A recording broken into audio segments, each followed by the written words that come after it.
I can't hang out any longer, man. We need to get some shelter. Did see a cabin when I was doing my scout earlier. It's just a little ways that way. It's creepy over there, and it's right next to the woods, but at least we have a windbreak. Portlock's story is so terrifying, even the most brave men tremble when they hear of it. This wasn't a campfire tale. It was a horrifying reality that sent an entire town running for their lives. The few who survived spoke of a monstrous, human-like beast hiding in the dense Alaskan wilderness. What kind of creature could cause so much terror that a whole village vanished overnight? Tune in, because the truth behind Portlock's nightmare will give you nightmares for the rest of your life. The Vanished People of Portlock. Welcome back to the Cryptid Report. The first recorded encounter with this eerie land happened in the late 1700s. British Captain Nathaniel Portlock, for whom the town was later named, arrived in the bay and found evidence of a vanished native settlement. But something was off. There was plenty of fish, wild game, and fresh water, yet the village was completely deserted. His crew decided to stay, but soon they fell violently ill, plagued by an unexplainable sickness mixed with an overwhelming fear. Portlock, unwilling to risk his men's lives, abandoned the area. But he wasn't the first to flee. Before we go any further, it's clear that what happened next was far more terrifying than anyone could have expected, and this was only the beginning of Portlock's chilling nightmare. 6 years before him, Spanish explorers had made the same mistake. They too found the land promising and full of resources. But before long, their men started falling sick, hearing chilling cries from the forests and feeling an unbearable sense of dread. One by one, they packed up and sailed away, leaving the land behind just as the native people before them had done. Two powerful nations, both pushed away from the same spot. What force was driving them out? Scientists today suggest that infrasound, low-frequency sounds created by some predators, might have been at play. This sound is impossible for humans to hear but can cause dizziness, nausea, and sheer terror. Tigers use it to disorient prey, and whales use it to stun fish before attacking. But in Portlock, there were no tigers, and there were no whales on land. Whatever was making people sick and afraid wasn't natural, and it wasn't done yet. For nearly a century, no one dared return. Then, in the late 1800s, a Sugpiaq community decided to settle in the bay. With endless food and fresh water, they thought they had found the perfect home. But within weeks, horror struck. The village was under attack, not by another tribe or by wild animals, but by something far worse. Enormous, human-like creatures began raiding their homes, showing strength and aggression unlike anything the villagers had ever seen. They called them cannibal giants, and when food was scarce in the forest, these creatures turned to human prey. The attacks were relentless. At first, the villagers fought back, but soon they realized their weapons were useless. The giants were too strong, too fast, and too relentless. Whenever hunting was good, the attacks would stop, but when the game was low, the giants would return for them. It was a brutal cycle, and after years of living in fear, the Sugpiaq finally left in the early 1900s. But their stories remained, tales of towering, hairy creatures with terrifying strength and an unquenchable hunger. Decades later, in the early 20th century, another group attempted to settle Portlock. Unlike the previous groups, these settlers brought modern industry with them. They built a cannery, schools, a post office, and everything a thriving town needed. They thought they could tame the land with progress, but they had heard the stories, and they took them seriously. Strict curfews were put in place, armed guards patrolled the streets, and no one was allowed into the forests alone. The villagers refused to go outside when the fog rolled in, because that was when the creatures prowled, and for a time, it worked. The town survived longer than any before it. Then, things took a turn. Men started vanishing. Some would go on hunting trips and never return. Others were found dead. their bodies mutilated in ways no bear or wolf could have done. Panic spread, and the fear that had once been kept at bay took over. The townspeople knew what was happening. Something was hunting them, and they had no way to stop it. The deaths became more frequent, and eventually, the fear was too much to bear. In the 1940s, the people of Portlock abandoned the town for good. No one stayed behind. The town became silent, left to the creatures that had claimed it as their own. Even today, no one lives in Portlock. The ruins of the once thriving settlement still stand, a haunting reminder of what happened. Hunters and hikers who dare to venture near report strange noises, giant footprints, and the overwhelming feeling of being watched. Some claim to have seen massive, shadowy figures lurking in the trees. Whatever forced the people of Portlock to flee hasn't left. It's still there, waiting. The people of Portlock thought they were safe, but then Andrew Camluck ignored the warnings, a town that knew fear too well. By the early 1930s, the people of Portlock thought they had it all figured out. Their small community was growing, their way of life seemed secure, and they started getting a little too comfortable. Rules that once kept them safe were ignored. Warnings passed down through generations were brushed aside, and they assumed nothing would happen. But nature has a way of punishing those who get too bold. In 1931, a man named Andrew Camluck found out the hard way. Clock was a logger who decided to cut down trees deeper in the forest, ignoring the old rule that said to stay close to the edge. When he didn't come back, his friends went looking for him, following his tracks into the woods. What they found was something straight out of a nightmare. Clock's head had been smashed in by his own logging sled, a heavy thing that no man could lift alone. His dogs, the ones meant to drag the sled, were torn apart like they'd been attacked by something with monstrous strength. But the worst part? The sled itself had been tossed far from where Clock lay, as if something huge and angry had thrown it. The town was shaken, but nobody knew what to make of it. A tragic accident, maybe. A bear attack? People tried to reason it away. That is, until another man, Tom Olson, saw something he would never forget. He was near the shore, collecting wood, when he spotted a massive, hairy figure standing on two legs. It looked almost human, but too big, too covered in thick fur to be anything but a beast. Something in him told him to run, but instead, he grabbed a rifle and returned, ready to shoot. The creature turned and locked eyes with him, and suddenly, he couldn't pull the trigger. After Olson's sighting, people started piecing things together. Clock's death, the torn dogs, the stories passed down about something lurking in the woods. It all pointed to the same thing. The problem wasn't just that this thing existed. It was that it was getting bolder. It had stayed hidden before, but now it was stepping into the open. And worse, it was hunting humans. Not long after Clock's body was found, people started disappearing. At first, it was just a few gold prospectors, men known for going off alone. Then it was hunters. Each time, the town tried to brush it off.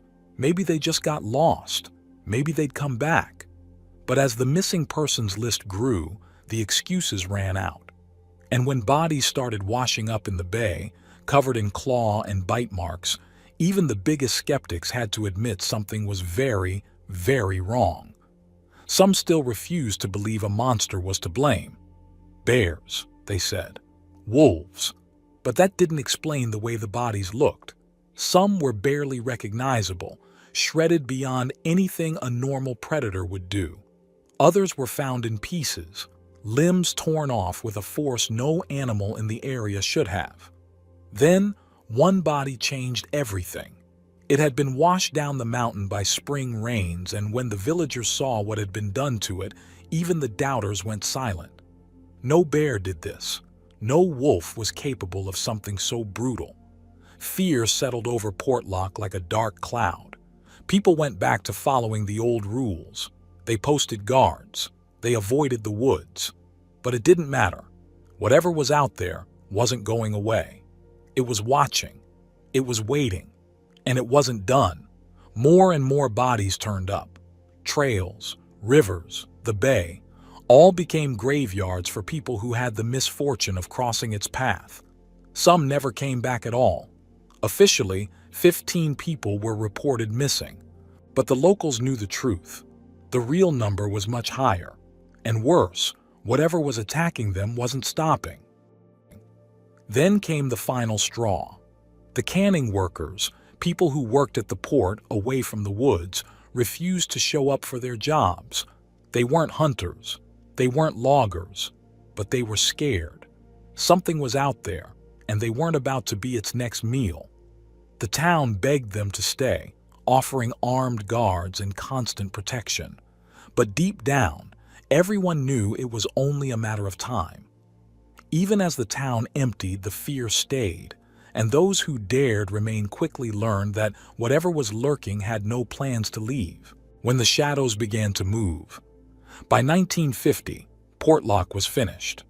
Almost overnight, the entire town packed up and left, as if they were trying to trick something into thinking they were still there. One person stayed behind, a post office worker. Barricaded inside, he listened as heavy footsteps moved through the abandoned streets at night. Something big, something two-legged, and he wasn't sticking around to find out what it was. The post office closed soon after, and with that, Portlock was empty. For nearly 2 decades, the forest stayed quiet. But then, in 1968, a hunter passed through what was left of the town. He was after wild goats, but something else had its eyes on him. At first, he thought he was being watched. He heard twigs snap, rustling in the trees, slow, deliberate movements that followed his every step. Then, the sounds changed. They got faster, louder. He wasn't being watched anymore. He was being chased. Back in the year 1973, 3 hunters were passing through Portlock when a sudden storm forced them to take shelter in the abandoned town. What should have been a quiet night turned into something out of a nightmare. They could not sleep because something was circling their camp, letting out low growls and strange, threatening sounds. It walked on 2 feet, and every man there swore that whatever was out there was not human. That was not the only time people had seen those prints in Portlock. Another group of hunters was tracking a moose when they saw massive footprints, each longer than 18 inches. At first, they thought it was a man, but no man has feet that big. Then they noticed something even more unsettling.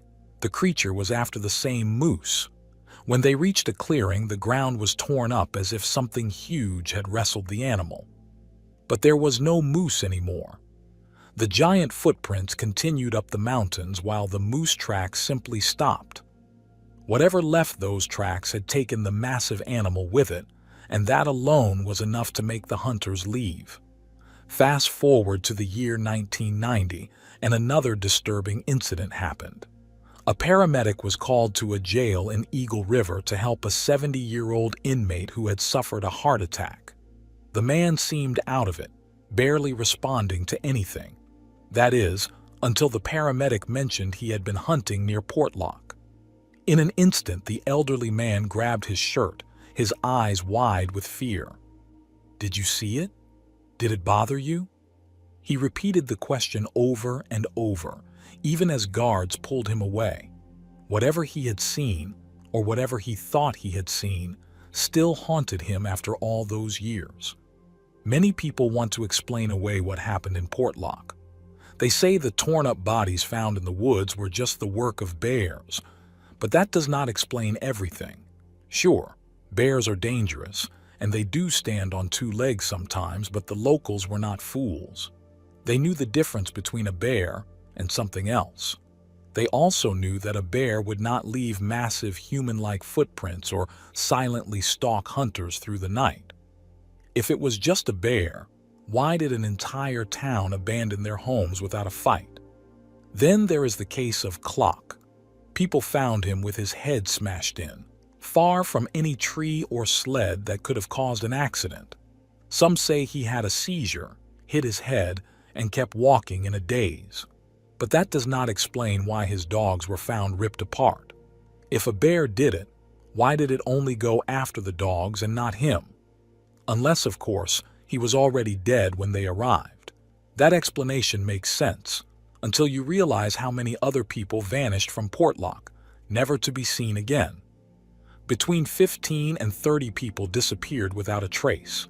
Some say they drowned, got lost, or had accidents in the forest. But when their bodies turned up shredded like they had been torn apart, people started asking questions. Could bears really be responsible for all of it? The locals did not think so. By the time the 1950s rolled around, the story of the creature, Nanook, had spread far beyond Portlock. Every eerie sighting of a two-legged beast, every hunter who felt watched, every strange footprint in the dirt, people said it was all Nanook. People tried to explain away the stories, but the giant footprints, strange noises, and terrified witnesses made it clear. The stories that refused to die. Skeptics, of course, have their own theories. They say people let their imaginations run wild, making up stories to fit the legend. They claim the giant footprints were just bear tracks distorted by melting snow. They even argue that the trees found uprooted and shoved into the ground upside down could have been caused by a powerful storm. Sure, maybe a freak storm could have done that, but does that really explain everything? And then there is the biggest question. If it was just a bear, why did the people of Portlock run? They could have hunted the bear down, set traps, done something. But they did not. They left everything behind. It was not just a handful of people fleeing in the middle of the night. It was an entire community deciding, together, that it was better to abandon their home than to stay another day. That is not how people react to a bear. Then there is the case of Sally Ash. She tried to convince people that nothing ever happened in Portlock. She said there were no deaths, no encounters, no creatures lurking in the woods. But the harder she tried to downplay it, the more it seemed like she was hiding something. She said people left because of the economy, because of schools, because of the church. And that explanation made sense, until her own cousin told a different story. Melania Kell was the first person to openly talk about Nanook. In a newspaper interview, she did not hesitate to say that people abandoned Portlock because the creature was hunting them. But here is where things take a shocking turn. Sally Ash, the person translating for her, later denied that anyone had died. However, she did admit that people had seen Nanook with their own eyes. Still, she insisted that it never hurt anyone. But if that was true, why did the people of Portlock have such strict rules about where they could and could not go? Why were they always warned to stay quiet when passing through certain areas? Why did they avoid drawing any attention to themselves if there was nothing to fear? If the creature was harmless, why did the townspeople live in constant fear? It does not add up, and the more you think about it, the more unsettling it becomes. There are far too many questions and not enough answers. If this was simply a bear or a series of unrelated accidents, then why have the stories lasted for so long? What about the enormous footprints found deep in the Alaskan wilderness? What about the hunters who went into the woods and never returned? What about the man who was locked away in a jail cell, still haunted by something he saw with his own eyes many years ago? And what about the families of Portlock? Why did they decide it was safer to abandon their homes, their belongings, and everything they knew rather than spend another night in that doomed town? People do not just walk away from their entire lives without a very good reason. Something drove them out. Something terrified them so much that even the risk of starting over somewhere else was better than staying. The story of Portlock is not easily explained, and it refuses to fade away. People try to dismiss it, but the fear, the whispers, and the strange occurrences continue. Something happened in that town, something so disturbing that it made an entire community disappear. Could it have been just a group of aggressive bears? Or was there something else lurking in the shadows of those deep, silent forests? The past may hold the truth, but whatever it was, it has not vanished. It is still out there, hidden among the trees, waiting for the right moment to show itself again. And if you ever find yourself alone in those woods, far from any help, you might finally understand what terrified an entire town into leaving everything behind. Was Portlock, Alaska, truly haunted by a massive, bloodthirsty Bigfoot? Or was there something even darker lurking in those woods? Could the disappearances and brutal deaths have been covered up to keep people from uncovering the truth? The evidence is chilling, and the fear that drove an entire town away still lingers. What do you believe really happened in Portlock? Tell us your thoughts in the comments, and don't forget to like and subscribe for more.